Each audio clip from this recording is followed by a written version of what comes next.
mi mamá y mi hermana exigieron los 300,000 pesos del fondo universitario de mi hija para pagar por su lujosa boda. Al negarme, mi hermana enfureció, tomó a mi hija de 9 años del cabello, la golpeó contra la pared y la arrojó del escenario. Pero entonces, alguien entró y mi hermana comenzó a temblar de pánico. Si aún no estás suscrito al canal, haz clic en el botón de suscripción y activa la campanita para no perderte ninguna de nuestras historias. Tu apoyo significa todo para nosotros. Si esta historia te parece interesante, déjale un like. También me encantaría saber de qué ciudad eres, déjanos el nombre de tu ciudad en los comentarios. Ahora, empecemos con la historia. Soy Adela, tengo 35 años, y ese día todavía me persigue en sueños. El rostro de mi hija Itzel, pálido de pánico, y su grito ahogado cuando mi propia hermana, Renata, la arrancó de la silla con un violento tirón de cabello, esa no es una pesadilla. Es una fotografía grabada a fuego en mi memoria, una imagen que se congela en el tiempo cada vez que cierro los ojos. Recuerdo el chirrido de la música al detenerse, el jadeo colectivo de 300 invitados vestidos de gala, el flash de una cámara capturando el momento exacto en que mi mundo se hizo pedazos en medio del salón principal de la hacienda más lujosa de Querétaro. Pero esa imagen, ese grito, no es el principio de la historia. Es el final de una muy larga. Para que puedan entender cómo el veneno puede crecer en el seno de una familia, cómo la envidia puede disfrazarse de amor, tengo que llevarlos atrás. 2 semanas antes del infierno. Para empezar, deben saber algo sobre mí. Soy maestra de primaria por las mañanas y mesera por las noches. Soy madre soltera. Mi hija Itzel, de 9 años, es el sol que ilumina mi universo. Y durante los últimos 5 años, cada turno doble, cada fin de semana trabajando hasta la madrugada, cada pequeño lujo que me negué, se había convertido en un número, 300,000 pesos. 300,000 pesos. Quizás no suene a mucho para la gente que estaba en esa boda, para quienes esa cantidad podría ser el costo de las flores o del champán que bebían. Para mí, era la promesa de un futuro para mi hija.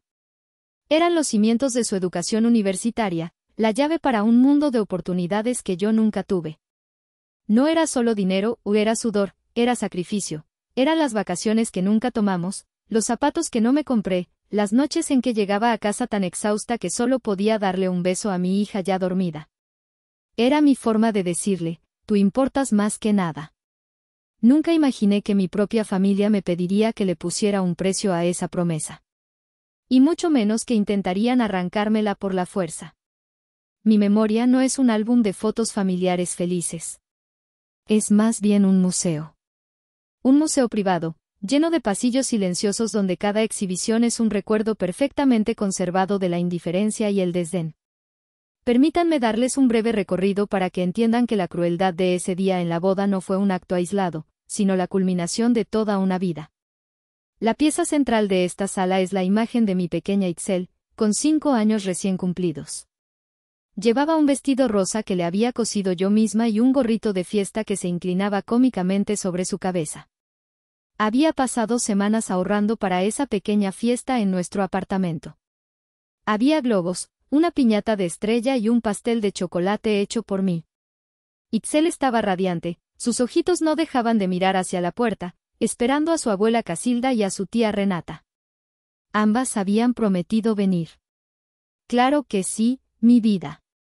No nos lo perderíamos por nada, había dicho mi madre por teléfono. La tarde avanzó.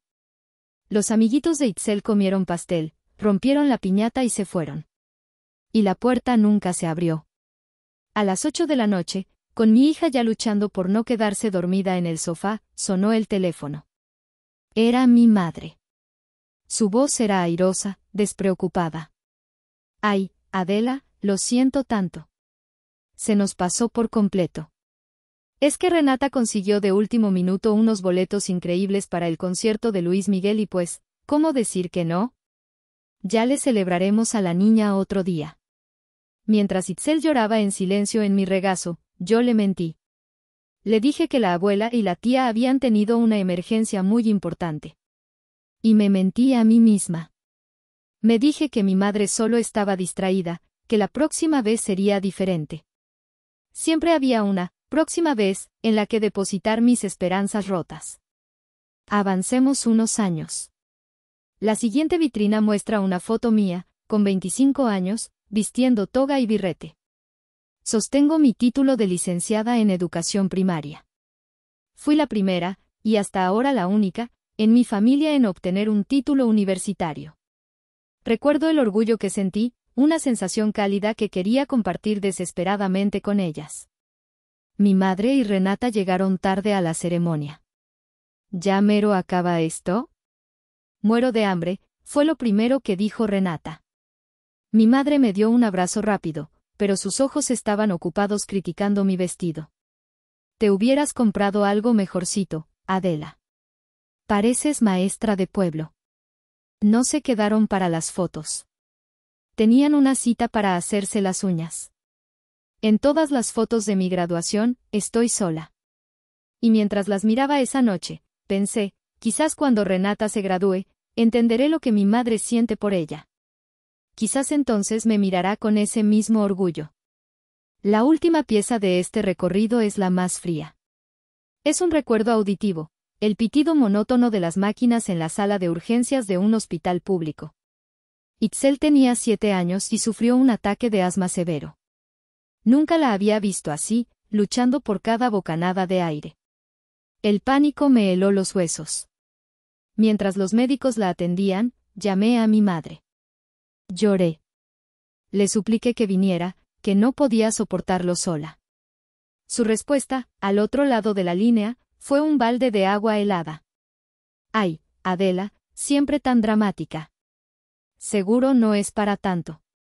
Estoy en un spa con tu hermana, ¿sabes lo estresada que está con los preparativos de la boda? Necesita relajarse. Tú eres fuerte, siempre lo has sido. Tú puedes con esto sola. Colgó. Y en el silencio del pasillo estéril, con el olor a desinfectante picándome en la nariz, lo comprendí. Mi fuerza, a los ojos de mi madre, no era una virtud. Era una excusa conveniente para su abandono. Ser la fuerte significaba ser la que no necesita ayuda, la que se puede dejar para después.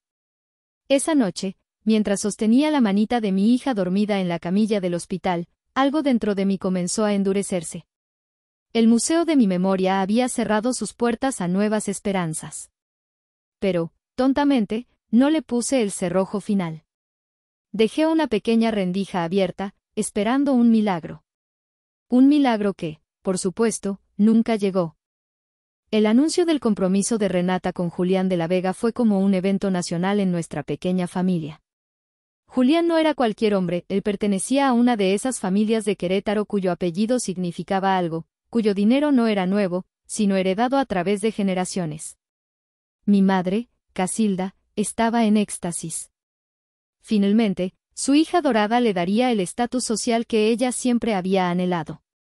A pesar de la historia que pesaba sobre mis hombros, yo estaba genuinamente feliz por mi hermana.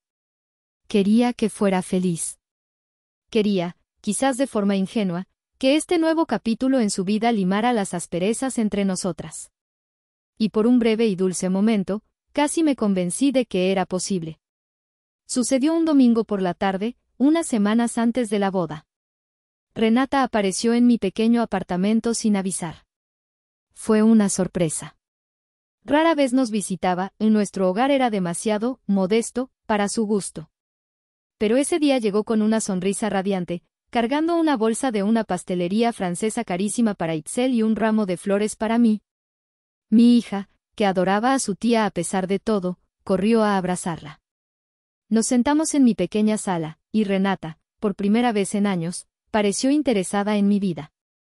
Me preguntó por mi trabajo, por la escuela de Itzel.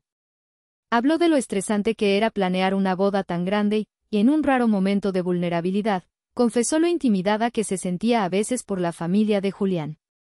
Son tan perfectos, Adela. Tan elegantes. Siento que tengo que demostrarles que estoy a su altura. En ese momento, vi a la hermana pequeña que recordaba de la infancia, la que a veces buscaba mi aprobación. Mi corazón se ablandó. Entonces, Itzel, que había estado dibujando en silencio, se acercó tímidamente y le mostró a Renata su último dibujo, un retrato de la tía con su vestido de novia imaginario. Renata lo tomó en sus manos y sus ojos se iluminaron. ¡Pero qué belleza! Eres una verdadera artista, sobrina. Itzel se sonrojó de placer. Y entonces Renata tuvo una idea. Oye, ¿qué te parecería si tú, con ese talento tan increíble, me ayudas a hacer unas tarjetas especiales con los nombres de los invitados para la mesa principal? Solo las más importantes. Necesito que tengan un toque personal, algo que el dinero no pueda comprar. La carita de Itzel se transfiguró. La alegría pura e incondicional de una niña que se siente vista, que se siente importante. Sí, tía, sí quiero. Ver esa escena me llenó de una calidez que no había sentido en mucho tiempo. Mientras ellas dos planeaban los diseños con acuarelas, yo nos serví café. Por un par de horas, fuimos solo eso, hermanas. Una familia. La esperanza, esa tontorrona y persistente esperanza, volvió a florecer en mi pecho. Pensé, quizás esto es lo que necesitábamos. Quizás el matrimonio la está haciendo madurar. La ilusión duró exactamente 4 días. El jueves por la noche, mi teléfono sonó. Era mi madre. Su voz no era la habitual, cantarina y ligera. Tenía un tono grave, casi solemne, que me puso en alerta al instante. Adela, hija. Necesito que hablemos. Tu hermana y yo. Es un asunto de familia, muy importante. ¿Pasó algo malo, mamá? ¿Renata está bien? Hablaremos mañana. Te vemos en el restaurante, Dulce Patria, en Polanco. A las 6. Por favor, sé puntual. Es sobre la boda. Y es urgente. Colgó antes de que pudiera hacer otra pregunta. Dulce Patria. Un lugar absurdamente caro, un sitio al que yo nunca podría permitirme ir. La urgencia en su voz, la elección del lugar, todo se sentía como el preludio de una tormenta. La pequeña flor de esperanza que había brotado en mi corazón comenzó a marchitarse. Aún no sabía que estaba a punto de ser arrancada de raíz. Al día siguiente, entré al restaurante, Dulce Patria, sintiéndome completamente fuera de lugar. El aire olía a dinero y perfume caro. Hombres con trajes a la medida y mujeres con joyas discretas pero deslumbrantes llenaban el salón. Yo llevaba mi mejor vestido, uno que había comprado de oferta hacía 2 años, y a mi lado, Itzel, con su propio vestidito de domingo, miraba todo con ojos muy abiertos, aferrada a mi mano. No había conseguido una niñera con tan poca antelación. Mi madre y Renata ya estaban sentadas en una mesa en la esquina, con sendos cócteles en la mano. Parecían actrices en el set de una película. Perdón, tuve que traer a Itzel, me disculpé mientras nos sentábamos. Mi madre le dedicó a mi hija una mirada que mezclaba molestia y condescendencia. Esta es una conversación de adultos, Adela. Seré muy silenciosa, abuela. Lo prometo, susurró Itzel, sacando su libreta de dibujo y sus lápices de colores. Solo voy a dibujar. La primera parte de la cena fue engañosamente normal. Renata habló de los detalles finales de la boda, de la prueba de peinado, de la música. Mi madre compartió chismes sobre algunos de los invitados. Por un momento, me relajé. Pensé que quizás había malinterpretado el tono de mi madre, que la emergencia era algo trivial. Qué ingenua fui. Justo cuando llegaron los platos principales, la atmósfera cambió. El aire se volvió denso. Mi madre dejó su tenedor sobre el plato con un gesto deliberado y me miró fijamente. Sus ojos ya no eran los de una madre, sino los de una estratega a punto de mover su pieza clave. Adela, comenzó, tenemos un problema. Una catástrofe con la boda. Y necesitamos tu ayuda. Renata asintió, su rostro de repente serio y compungido. El servicio de catering nos canceló. Ayer. Una estupidez sobre una doble reserva. A 2 semanas de la boda. ¿Te imaginas? Sentí una punzada de genuina simpatía. Pero eso es terrible. ¿Podrán encontrar otro a tiempo? Ya encontramos uno, intervino mi madre rápidamente. El mejor de México, de hecho. El único que podía manejar un evento de esta magnitud con tan poco tiempo. Pero hizo una pausa dramática. Piden el pago completo por adelantado. Por las prisas. Son 300,000 pesos. 300,000 pesos. El número exacto. La cantidad específica que yo había ahorrado durante 5 largos años. No fue una coincidencia. Fue un misil teledirigido. El frío se extendió por mi pecho, helándome la sangre. Levanté la vista de mi plato y las miré. Sus caras, expectantes, ansiosas. Esto no era una petición de ayuda. Era una emboscada. Necesitamos que tú lo cubras, dijo Renata, sin rodeos, con una frialdad que desmentía su anterior actuación de novia angustiada. Puedes transferir el dinero mañana mismo. La miré, incrédula. ¿Quieren que yo pague el banquete de tu boda con el dinero de la universidad de mi hija? Es un préstamo, claro, se apresuró a añadir mi madre, como si eso lo hiciera todo más aceptable.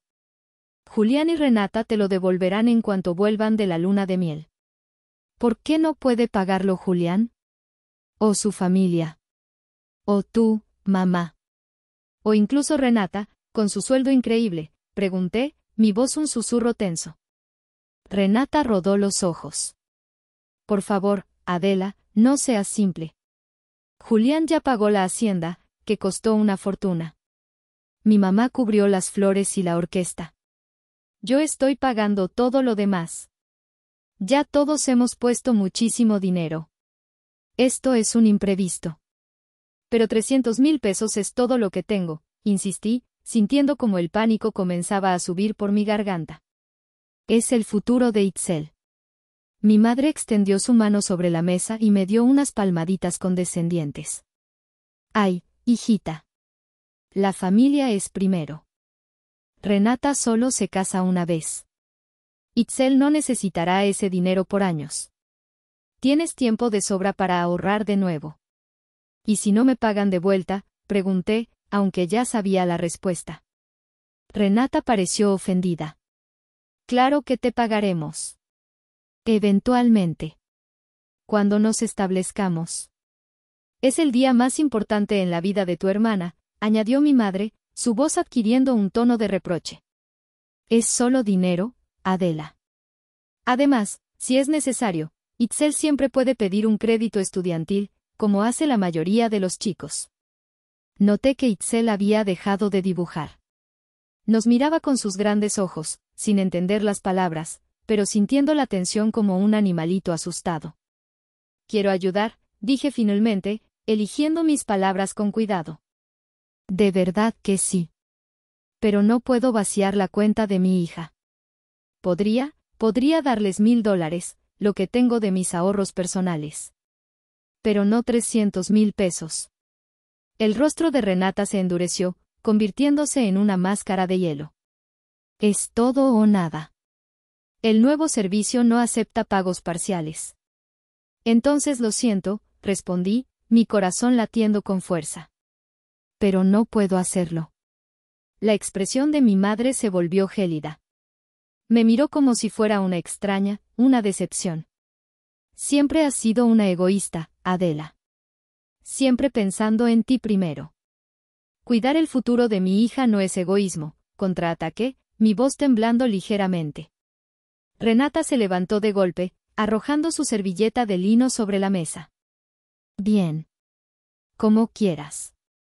Entonces, no te molestes en venir a la boda. Ninguna de las dos. Y sin más, se dio la vuelta y se marchó, dejándome a solas con mi madre, quien me dirigió una última mirada cargada de resentimiento antes de seguir a su hija predilecta. Nos quedamos allí, Itzel y yo, sentadas en una mesa absurdamente elegante, con los platos a medio comer y el silencio como un grito ensordecedor. La emboscada había terminado. Y yo había perdido. El camino de regreso a casa desde Polanco fue el más largo y silencioso de mi vida. La opulencia del restaurante y la frialdad de mi familia se sentían como un universo ajeno a la realidad de mi viejo coche y las calles bulliciosas de nuestra colonia. A mi lado, Itzel estaba callada, su libreta de dibujo olvidada en el asiento trasero. Podía sentir sus ojitos tristes fijos en mí.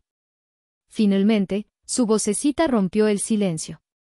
«Mami, ¿ya no vamos a ir a la boda de la tía Renata?»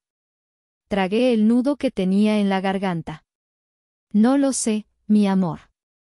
La abuela y la tía están muy enojadas conmigo ahora». «¿Por el dinero?», preguntó. Los niños, con su inocencia, a veces ven el corazón de los problemas con una claridad que los adultos perdemos. «Sí, mi vida. Por el dinero. El dinero que es para tu futuro». Hubo otra pausa. Y entonces, dijo algo que me rompió el corazón en 1.000.000 de pedazos. «Mami, dales el dinero. Si eso las hace felices. Yo no necesito ir a la universidad». La generosidad de mi hija de 9 años, su disposición a sacrificar su propio futuro por un capricho ajeno, fue como una bofetada. Las lágrimas que había contenido durante toda la noche finalmente se derramaron. Tuve que orillar el coche porque ya no podía ver el camino. La abracé allí mismo, en la oscuridad de una calle lateral, con el zumbido de la ciudad de fondo. «No, mi amor», le susurré contra su cabello. «Tú eres lo más importante. Y ellas deberían entenderlo». Esa noche, después de acostar a Itzel, llamé a la única persona en el mundo que sabía que me entendería sin juzgarme, mi mejor amiga, Lidia. Nos habíamos conocido en la normal de maestros y habíamos sobrevivido juntas a los primeros años de enseñanza. Ella conocía a mi familia. Había sido testigo de primera mano de la dinámica entre Renata, mi madre y yo. Le conté todo, desde la extraña invitación hasta la emboscada en el restaurante y la cruel prohibición final. Lidia escuchó en silencio, solo interrumpiendo con algún ocasional «¿Es neta?». Cuando terminé, hubo un silencio al otro lado de la línea. «No manches, Adela», exclamó finalmente, su voz llena de indignación. «¿De verdad te creíste el cuento del catering? Por favor. Es la mentira más burda que he oído. Una boda de ese calibre tiene contratos blindados. Esto es una trampa. Están probando tus límites para ver hasta dónde pueden manipularte y sacarte dinero». «Pero, Lidia, ¿por qué harían algo así?». «Porque pueden», respondió con dureza. «Porque siempre te has dejado. Porque eres la buena, la comprensiva. Y tu hermana es una narcisista que cree que el mundo gira a su alrededor, y tu madre es su cómplice. Te están usando». Sus palabras, aunque duras, eran como un bálsamo. Me hicieron sentir menos loca. Menos sola. «¿Qué debo hacer?», le pregunté, sintiéndome como una niña perdida. «Mantente firme», dijo Lidia, sin dudar. «Ni un centavo, Adela. Ese dinero es sagrado. Y si yo fuera tú, iría a esa boda. Con la cabeza bien alta. Ponte tu mejor vestido, lleva a Itzel, entrégale su regalo y sonríe. No les des el gusto de verte derrotada. Demuéstrales que su manipulación ya no funciona contigo». Colgué el teléfono sintiendo una nueva resolución. Lidia tenía razón. Esto no era una prueba de amor familiar y era un juego de poder. Y por primera vez en mi vida, no iba a jugar según sus reglas. Esa noche tomé mi decisión. Iríamos a la boda. No para desafiarlas, sino para celebrar el matrimonio de mi hermana, porque a pesar de todo, una parte de mí todavía la quería. Iríamos para demostrarle a Itzel que no tenemos nada de qué avergonzarnos. Pero mi respuesta seguía siendo no, un no rotundo, inamovible, forjado en el amor por mi hija y endurecido por años de decepciones. El futuro de Itzel no estaba en venta. Y mi dignidad, tampoco. 2 días antes de la boda, cuando ya me había hecho a la idea de que nuestra presencia no era requerida, recibí un mensaje de texto de Renata. No era una disculpa ni una invitación cálida. Eran 5 palabras frías y directas: «Mi mamá dice que pueden venir». Ni un «por favor», ni un «me gustaría que estuvieran aquí». Era un permiso, una concesión a regañadientes, probablemente por la insistencia de mi madre de guardar las apariencias. A pesar de la frialdad, una tonta parte de mí se aferró a ese mensaje como a un salvavidas. Al menos podremos ir, le dije a Lidia. Quizás las cosas se calmen. Ella solo resopló por el teléfono, escéptica. El día de la boda llegó con un sol radiante. Pasé la mañana arreglando a Itzel y a mí misma. Itzel estaba emocionada. Se puso el vestido azul pálido que habíamos comprado juntas, con un lazo de satén en la cintura. Daba vueltas frente al espejo, feliz de poder usar su vestido de princesa. ¿Crees que a la tía Renata le guste, mami? Le va a encantar, mi amor, le aseguré, tragándome mis dudas. Yo me puse mi propio vestido, el más elegante que tenía, y nos dirigimos a la hacienda en las afueras de la ciudad. El lugar era aún más espectacular de lo que había imaginado. Un paraíso de piedra antigua, jardines perfectamente cuidados y fuentes de cantera. Brlas uniformados corrían a estacionar los autos de lujo mientras los invitados eran recibidos con copas de champán. Itzel ahogó un grito de asombro. Parece un castillo de mis cuentos, mamá. Nos sentimos como dos pequeños gorriones en una jaula de pavos reales. Las mujeres goteaban diamantes y los hombres vestían trajes que costaban más de lo que yo ganaba en 6 meses. Fue mi madre quien nos recibió en la entrada. O más bien, nos interceptó. Me dio 2 besos al aire, sin mirarme a los ojos, y apenas reconoció a Itzel. Renata se está arreglando arriba, dijo, su voz tensa. La ceremonia empieza en 1 hora. Busquen asientos atrás, por favor. El desaire me picó, pero mantuve mi expresión neutral por Itzel. Nos ordenó que nos sentáramos en la parte de atrás como si fuéramos invitadas de segunda clase, como si nuestra presencia fuera una molestia que debía ser ocultada.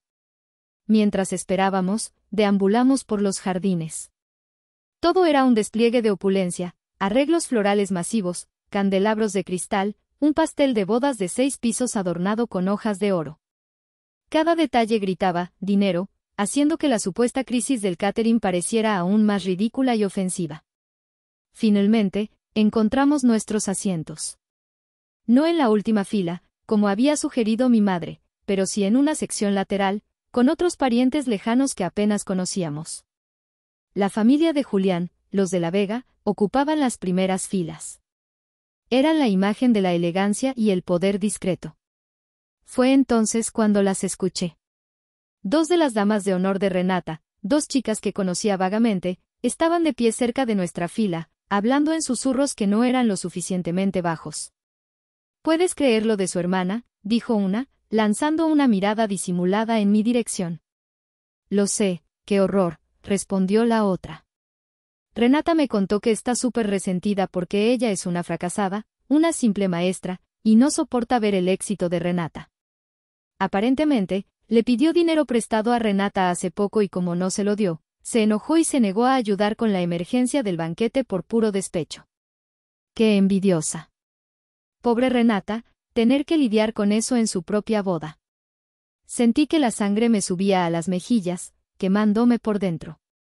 La versión de la historia que Renata estaba esparciendo era tan retorcida, tan maliciosamente diseñada para pintarme como la villana, que era casi absurda. Pero dolía. Dolía profundamente. Me quedé inmóvil, mirando al frente, fingiendo que no había oído nada, mientras Itzel, ajena a todo, tomaba fotos de las flores con mi teléfono. En ese momento, la esperanza que había albergado se extinguió por completo. No estábamos allí como familia. Estábamos allí como parte del decorado, el problemático pariente pobre que tenían que invitar por obligación. Y me di cuenta de que el día apenas comenzaba. La tormenta, lejos de haber pasado, estaba a punto de desatarse. La ceremonia fue, tengo que admitirlo, hermosa. Renata se veía espectacular en su vestido de diseñador, y Julián la miraba con una devoción que parecía genuina. Por un instante, viendo a mi hermana pequeña dar el «sí, acepto», sentí una punzada de nostalgia por los días en que jugábamos juntas, antes de que el dinero y el estatus se interpusieran entre nosotras. La recepción fue un torbellino de lujo. Una orquesta de 10 músicos, meseros con guantes blancos sirviendo plato tras plato de comida gourmet, y ríos de vino y tequila. A Itzel y a mí nos asignaron una mesa en el rincón más alejado del salón, junto a unos colegas de trabajo de Julián. El mensaje era claro: éramos invisibles. Me concentré en que Itzel se divirtiera. Probó todos los postres, bailó un poco conmigo y dibujó a la orquesta en su libreta. Yo mantuve una sonrisa educada, conversando amablemente con los extraños en mi mesa, mientras por dentro sentía un nudo de hielo. Fue durante el postre cuando mi madre se acercó a nuestra mesa. Sus mejillas estaban sonrojadas por el vino y su sonrisa era tirante. Adela, necesito hablar contigo. En privado. La seguí a una terraza apartada, iluminada por faroles. El aire de la noche era fresco. La boda está preciosa, mamá, dije, intentando ofrecer una rama de olivo. No gracias a ti, respondió bruscamente. Su aliento olía a vino caro. Me da tanta vergüenza. ¿Sabes quién tuvo que pagar el banquete al final? Los padres de Julián. Tu falta de apoyo casi nos deja en ridículo frente a ellos. Pensé que Renata y Julián lo habían solucionado. Elizabeth, la madre de Julián, insistió en ayudar cuando se enteró de la situación. Pero deberías haber sido tú. Somos familia. Mamá, ya te lo dije. No podía quitarle ese dinero a Itzel. Es solo dinero, repitió su estribillo del restaurante. ¿Qué no entiendes? Antes de que pudiera responder, Renata apareció a nuestro lado, envuelta en una nube de perfume y seda. Se había cambiado a un segundo vestido, igual de elaborado que el primero. Su sonrisa no le llegaba a los ojos. Teniendo una charla agradable, preguntó con sarcasmo. Tu boda es hermosa, Renata, le dije sinceramente. Lo es, convino ella. A pesar de tus intentos por arruinarla. Suspiré. Por favor, Renata, no hagamos esto hoy. Estoy aquí para celebrar contigo. Celebrar, siseó, su voz baja pero intensa. Estás aquí disfrutando de una fiesta por la que te negaste a pagar un centavo. Te paseas, comes y bebes como si nada. ¡Qué descaro! Justo entonces, Julián se unió a nosotros, pasando un brazo por los hombros de Renata. ¿Todo bien por aquí, amor? Perfecto, respondió Renata, recomponiéndose al instante. Solo poniéndome al día con mi hermana. Julián me sonrió amablemente. Adela, ¿verdad? Es un gusto. Y tu hija es encantadora. Adela, cansada del drama, vio una oportunidad para retirarse. Gracias, Julián. De hecho, ya es un poco tarde para ella. Creo que ya deberíamos irnos. La cara de Renata se ensombreció al instante. El cambio fue aterrador. Irse. ¿Cómo que irse? La fiesta apenas comienza. No te vas a ir a ninguna parte. Ya arruinaste mis planes una vez, no vas a humillarme otra vez abandonando mi boda a la mitad. Renata, por favor, intervine, mi voz firme. Está cansada. Solo tiene 9 años. No me importa, gritó, atrayendo las miradas de los invitados cercanos. Tú te quedas hasta que yo diga que te puedes ir. Su voz se elevó, aguda y estridente. La novia perfecta se había desvanecido, reemplazada por una niña malcriada a punto de hacer un berrinche monumental. El preludio del desastre había terminado. El acto principal estaba a punto de comenzar. Intenté mantener la calma, consciente de las miradas curiosas que se posaban sobre nuestro pequeño drama familiar. Renata, estás haciendo una escena, le dije en voz baja, intentando razonar con ella. Yo estoy haciendo una escena. Su voz subió una octava, llena de una furia desproporcionada. Tú llevas semanas tratando de sabotear mi felicidad. Siempre me has tenido envidia. Julián, atrapado en medio, parecía completamente desconcertado. Amor, cálmate, ¿qué pasa? Pasa que tu hermana quiere arruinar mi noche, se quejó Renata, señalándome como si yo fuera una criminal. No puede soportar verme feliz y ahora quiere irse para llamar la atención.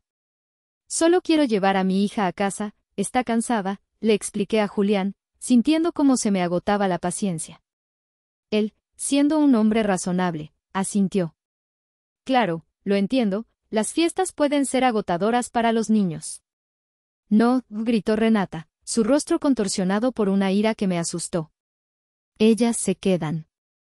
Soy la novia y digo que se quedan. Ya no eran solo miradas curiosas. Los invitados habían dejado de hablar. La música de la orquesta parecía lejana. El foco de la fiesta éramos nosotras. Decidí que ya era suficiente. No iba a participar en su circo. Me di la vuelta sin decir una palabra más, con la única intención de recoger a Itzel y salir de allí lo más rápido y discretamente posible. No te atrevas a darme la espalda en mi boda, gritó Renata detrás de mí. Sentí su presencia furiosa siguiéndome a través de las mesas. Su vestido blanco de seda susurraba sobre el piso de mármol como una serpiente. Llegué a nuestra mesa. Itzel levantó la vista de su libreta, su carita reflejando la confusión y el miedo. Mami, ¿todo está bien? Antes de que pudiera responderle, la mirada de Renata se posó en mi hija. Y algo en su expresión cambió. La ira caliente fue reemplazada por un cálculo frío, una malicia deliberada que me heló la sangre. Tuve un escalofrío de premonición, un instante de terror puro en el que supe que estaba a punto de cruzar una línea de la que no habría retorno. Y entonces, sucedió. Fue tan rápido que mi cerebro apenas pudo procesarlo. En un segundo, Itzel estaba sentada, mirándome con sus ojos preocupados. Al siguiente, Renata se había abalanzado sobre ella, no sobre mí. Agarró un puñado del largo cabello castaño de mi hija y la arrancó de la silla con una fuerza brutal. Un grito ahogado salió de la garganta de Itzel, un sonido de dolor y sorpresa que cortó el aire del salón como un cuchillo. «A ti te quiere tanto», gritaba Renata, con la voz rota por la histeria, mientras arrastraba a mi hija hacia el pequeño escenario donde la orquesta había estado tocando. «Más que a tu propia hermana». «Renata, suéltala», grité, corriendo tras ellas, pero las mesas y las sillas se sentían como un laberinto. Mi madre se interpuso en mi camino, bloqueándome el paso. Su cara era una máscara de extraña satisfacción. «¿Tú te buscaste esto, Adela? Si tan solo hubieras dado el dinero». No podía creer lo que estaba oyendo. La empujé a un lado, desesperada por llegar a mi hija. Itzel lloraba, tratando de liberarse, sus pequeñas manos arañando los dedos de Renata que se aferraban a su cabello. «Por favor, tía Renata, me estás lastimando», sollozaba. «Cállate, siseo Renata». Y entonces, con un empujón lleno de veneno, la golpeó contra la pared lateral del escenario. El golpe seco del cuerpecito de mi hija contra la madera resonó en el silencio sepulcral del salón. Cientos de invitados miraban horrorizados, paralizados, como estatuas en una pesadilla. Nadie se movía. Nadie intervenía. «Esto es tu culpa, Adela», me gritó Renata a través del salón. «Tú podrías haber evitado esto». Finalmente logré abrirme paso. «Suéltala ahora mismo, Renata». Viendo que me acercaba, mi hermana, en un último acto de venganza desquiciada, hizo lo impensable. Con una mirada final de puro odio dirigida hacia mí, empujó a Itzel del borde del escenario. No era alto, quizás 1 metro, pero Itzel cayó torpemente. Su cabeza golpeó la esquina de una mesa de servicio de madera antes de desplomarse en el suelo como una muñeca de trapo. El tiempo se detuvo. «Itzel», grité, un sonido que salió de lo más profundo de mi alma. Caí de rodillas a su lado. Tenía una herida en la frente, de donde brotaba sangre que se mezclaba con sus lágrimas. Sollozaba incontrolablemente, temblando. «Mami», gimió, aferrándose a mí. «Me duele». La abracé, revisando su cuerpo en busca de otras heridas, mientras el hermoso salón de bodas permanecía congelado en una escena de horror. En el borde del escenario, bajo las luces brillantes, estaba mi hermana, su vestido inmaculado, su rostro contorsionado por la rabia. «Mira lo que me obligaste a hacer», dijo, como si ella fuera la víctima. Arruinaste mi boda, Adela. Siempre lo arruinas todo. El eco de las palabras de Renata, mira lo que me obligaste a hacer, flotaba en el aire viciado del salón. La lógica retorcida, la completa falta de responsabilidad, era tan monstruosa que me dejó sin aliento. ¿Yo te obligué a lastimar a una niña? A tu propia sobrina, logré decir, mi voz temblando de una mezcla de furia y dolor. No estaría herida si me hubieras dado el dinero, gritó ella, como si eso justificara la brutalidad que todos acababan de presenciar. Julián, finalmente saliendo de su estupor, se acercó a su nueva esposa, con el rostro pálido de incredulidad. Renata, ¿qué has hecho? Mi madre corrió hacia ellos, pero no para ver a Itzel. Su prioridad, como siempre, era el control de daños. A todos, por favor, dijo con una voz falsamente tranquilizadora. Esto es solo un malentendido familiar. Les pido que vuelvan a sus mesas. La música puede continuar. Pero nadie se movió. Nadie reanudó sus conversaciones.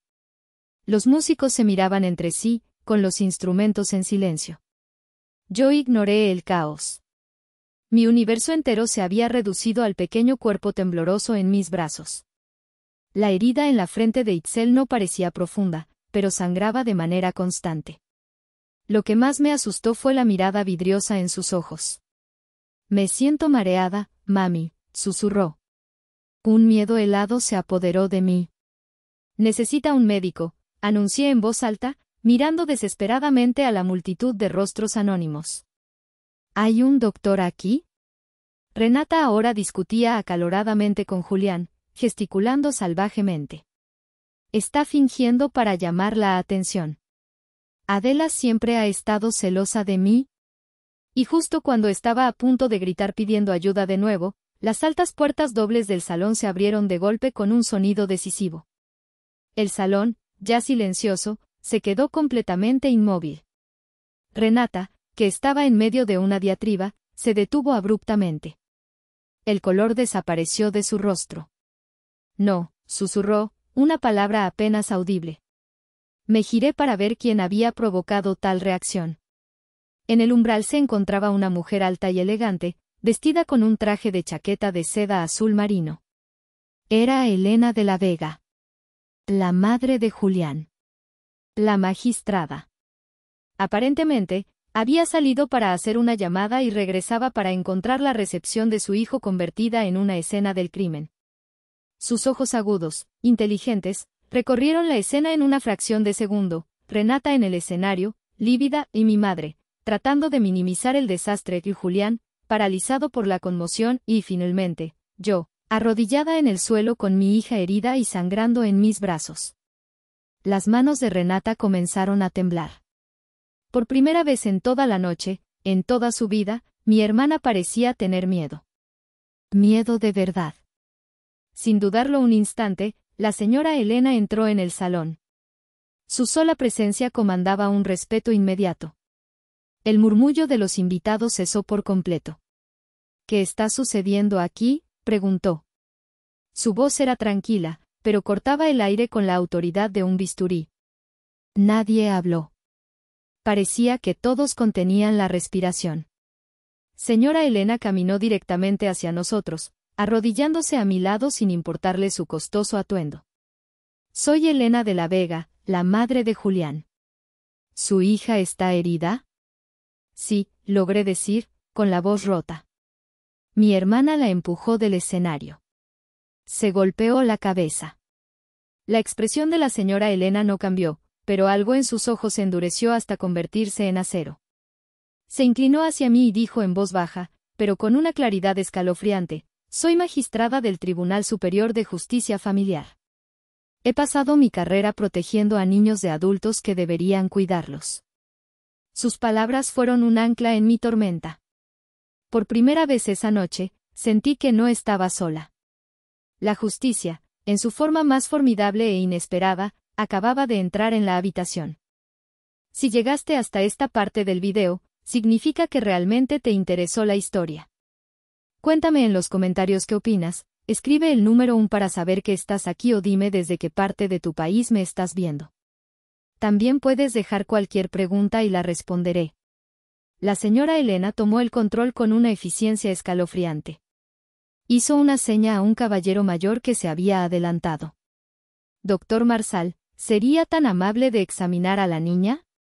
Me preocupa una posible conmoción cerebral. Mientras el doctor atendía a Itzel, Elena se puso de pie y enfrentó a Renata, que había bajado del escenario, seguida por un Julián de aspecto fantasmal. Elena, esto no es lo que parece, comenzó Renata, su voz anormalmente aguda. Fue un pequeño desacuerdo familiar. Señorita, la interrumpió la magistrada, su tono gélido. Presencié desde la puerta cómo arrastraba a esta niña por el cabello, la golpeaba contra una pared y la arrojaba de un escenario. Esos son hechos, no interpretaciones. Mi madre se apresuró a intervenir. Elena, por favor, debes entender. Adela provocó a Renata, se negó a ayudar con una emergencia. La señora Elena se giró hacia mi madre, su rostro una máscara de incredulidad. ¿Me está sugiriendo que una negativa financiera justifica la agresión física a una niña de 9 años? Porque en mi sala de audiencias, a eso le llamamos extorsión seguida de lesiones. Mi madre palideció y retrocedió. El doctor Marsal confirmó una conmoción cerebral leve y recomendó llevar a Itzel a urgencias por precaución. La señora Elena no perdió tiempo. Mi chofer los llevará al Hospital Memorial ahora mismo. Llamaré para que los estén esperando. Me ayudó a levantar a Itzel en brazos y nos acompañó hacia la salida. En el caos, escuché a Julián enfrentando a Renata, su voz llena de una emoción rota. Te vi, Renata. Todo el mundo te vio. Mientras salíamos, la señora Elena se giró y se dirigió a los 300 invitados estupefactos con una calma autoritaria. Damas y caballeros, debido a circunstancias desafortunadas, la recepción ha concluido. Les ruego que se retiren de manera ordenada. En el hospital, el mundo exterior se desvaneció. Solo éramos Itzel y yo. Confirmaron el diagnóstico del doctor Marsal y nos dijeron que debíamos quedarnos en observación. Mientras mi hija dormía, agotada y con un vendaje en la frente, la realidad me golpeó con la fuerza de un tren. Mi propia hermana. Mi propia madre. A la mañana siguiente, Julián apareció en la puerta de la habitación del hospital. Parecía que no había dormido en días. Se disculpó profusamente. Y entonces, me reveló la pieza final del rompecabezas, la verdad que lo cambió todo. Adela, anoche, después de que te fuiste, no podía entender nada. Llamé al coordinador de bodas. Le pregunté sobre la supuesta cancelación del catering. Hizo una pausa, sus ojos llenos de dolor y vergüenza. Nunca hubo ninguna crisis. Nunca hubo ninguna cancelación. El contrato se firmó y pagó hace meses. Todo estaba en orden. Lo miré, confundida. Entonces, ¿para qué era el dinero? Julián bajó la mirada. Hace unas semanas, Renata me mencionó que quería mejorar nuestro paquete de luna de miel. Cambiar los boletos de primera clase por un jet privado. Le dije que era un gasto innecesario. Ella inventó toda esa historia para sacarte el dinero. Para un capricho. Y usó a tu madre para que la ayudara a mentir. El aire abandonó mis pulmones. No fue por una emergencia. No fue por desesperación. Fue por pura y egoísta codicia. Por un lujo. Estaban dispuestas a robar el futuro de mi hija, a agredirla físicamente, por un viaje en un avión privado. La monstruosidad de todo aquello era casi incomprensible.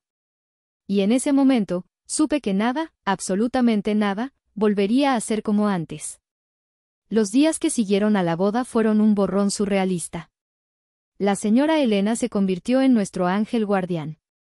Nos visitó en el hospital, se aseguró de que tuviéramos la mejor atención y, lo más importante, me ofreció su guía legal. Tienes varias opciones, Adela, me explicó con calma un día. Puedes presentar cargos criminales por asalto. O podemos solicitar una orden de restricción y establecer condiciones muy estrictas. La decisión es tuya, pero quiero que sepas que tienes todo mi apoyo, elijas lo que elijas. Después de hablarlo con una terapeuta infantil que la misma Elena nos recomendó, tomé mi decisión. No quería someter a Itzel a un proceso penal, a los tribunales, a los interrogatorios.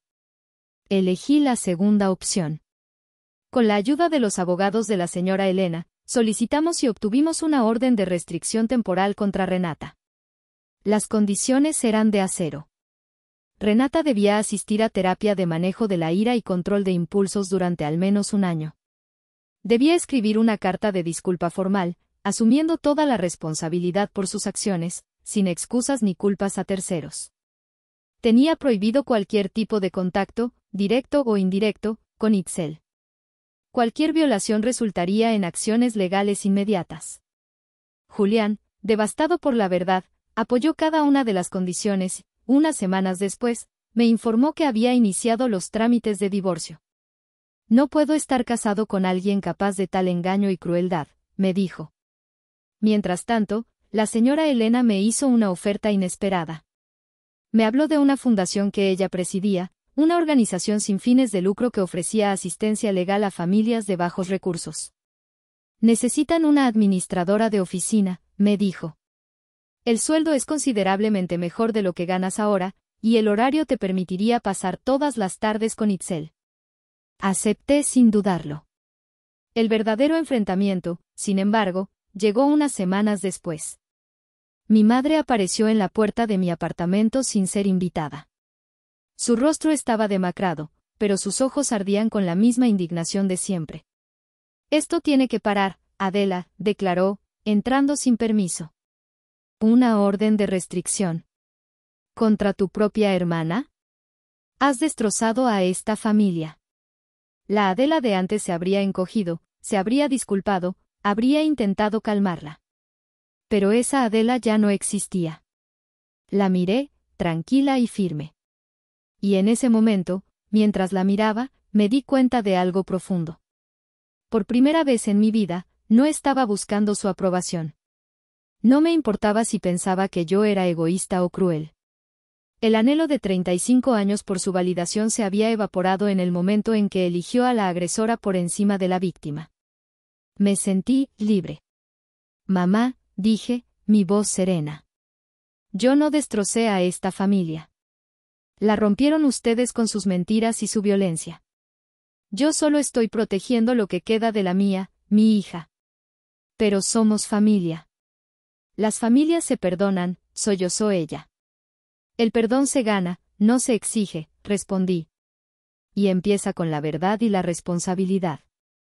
La puerta de mi casa no está cerrada para siempre. Pero solo se abrirá para aquellos que respeten la seguridad física y emocional de mi hija. Cuando tú y Renata entiendan de verdad lo que eso significa, entonces, y solo entonces, podremos volver a hablar. Se fue dando un portazo, llamándome ingrata y desalmada. Pero sus palabras ya no me herían. Eran solo ruido. Yo había construido un muro, no de odio, sino de protección. Y por primera vez, mi hogar se sentía verdaderamente seguro. Han pasado 6 meses desde la boda que nunca debió ser. La vida ha encontrado un nuevo ritmo, una nueva normalidad. Una normalidad tranquila y segura.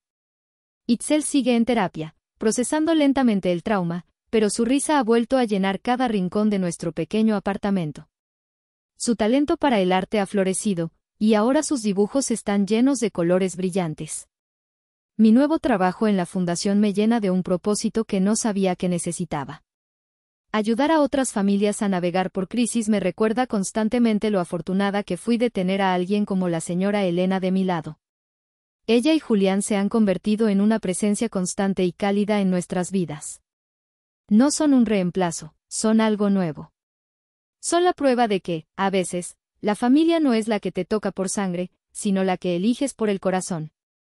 Los domingos por la tarde a menudo los pasamos en el jardín de la casa de Elena, Itzel dibujando, Julián enseñándole a jugar ajedrez, y Elena y yo conversando mientras tomamos café. El otro día, mientras la observaba, Itzel estaba terminando un nuevo dibujo. En él, bajo un sol sonriente, había 4 figuras tomadas de la mano, una mujer, una niña, un hombre amable y una mujer elegante con el cabello plateado. Nuestra familia. La gente dice que la sangre es más espesa que el agua, que los lazos familiares son lo más importante. Pero yo tuve que elegir.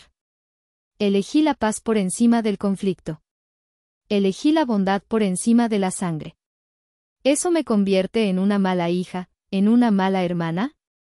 ¿O simplemente, me convierte en una buena madre?